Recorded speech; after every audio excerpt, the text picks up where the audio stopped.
its local government elections manifesto in Tshwane this evening. Fewer than 500 people are due to attend the launch in Church Square in line with COVID-19 protocols. The ANC says today's event will be followed by the rollout of localized manifesto launches. Mohlaoli is at Church Square at the moment in preparation for tonight. Tumaole, good afternoon to you. What's happening there at the moment? What's expected this evening?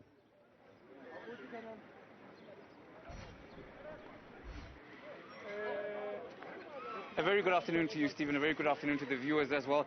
Well, Church Square right now is a hive of activity, but I can tell you that around Church Square and getting access to Church Square itself ahead of the ANC manifesto launch is something that's going to be very tricky. It can be described as a ring of steel, and I'll show you right now.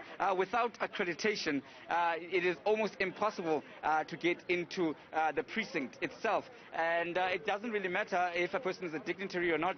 The officials here seem very well drilled in that they won't allow anyone in without accreditation, and I suppose that is also to keep a close eye on the numbers. Of course, with COVID-19 being a concern, the ANC is very, very wary of the fact that it does not want this to be a triggering event. However, everything seems to be quite well organized. But we're already seeing that there are some dignitaries here who are in attendance. Mr. Mapaila, who is the first Deputy Secretary General of the SACP, is also here wearing an ANC cap, as well as Mr. Mapaila. What are you expecting?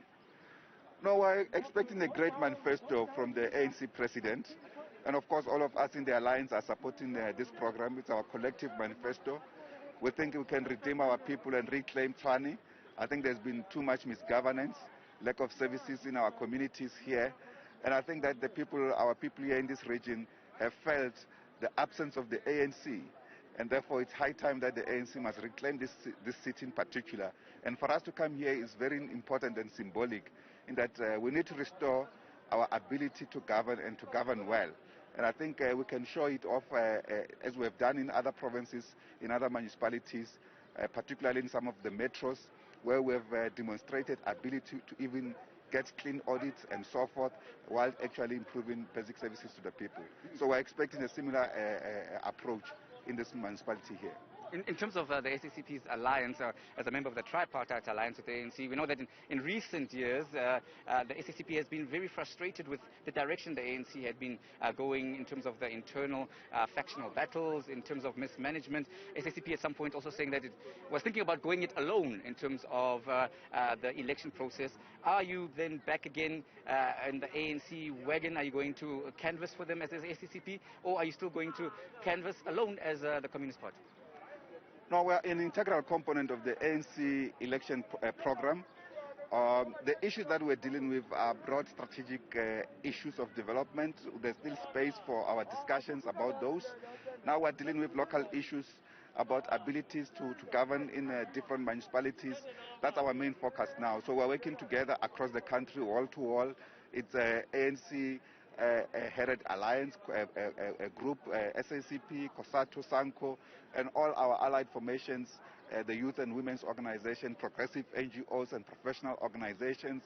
All of us are together, and I think that it's high time that South Africa gives us some more chance, and also internally to rectify our own mistakes, particularly the problems of factionalism, the capture of the ANC, which has now become a major threat. And I think with that kind of an approach, post the elections, we should be able to undergo a serious introspection as a movement to redeem ourselves.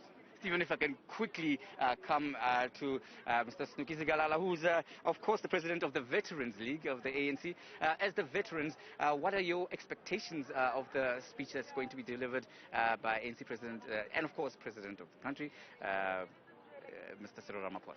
Well, our expectations are very high. As you know, that the Veterans League, it does have individuals who serves in what you call a drafting committee of the manifesto. It's a very good manifesto. It promises a lot of initiatives. It makes sure that those who are elected as councillors, as mayors, are competent, quality people who are not going there to serve for self-service, who are there to serve the masses. And to make sure that in terms of interviewing process of those who are going to be mayors, it will be a team that will interview to find out, do you have the capacity, do you have the capability of running a budget of 5 billion rands or not? And then if you don't have that capacity, if you don't have those capabilities, you should not run the municipality. And so we are sitting as veterans, and we'll make sure that the ANC meets the society's needs and it delivers on what the ANC has promised society. All right. Thank you very much for that, Mr. Zikalala. So that's the view of those who are here in terms of from within the Tripartite Alliance and the ANC structures, in terms of the expectation.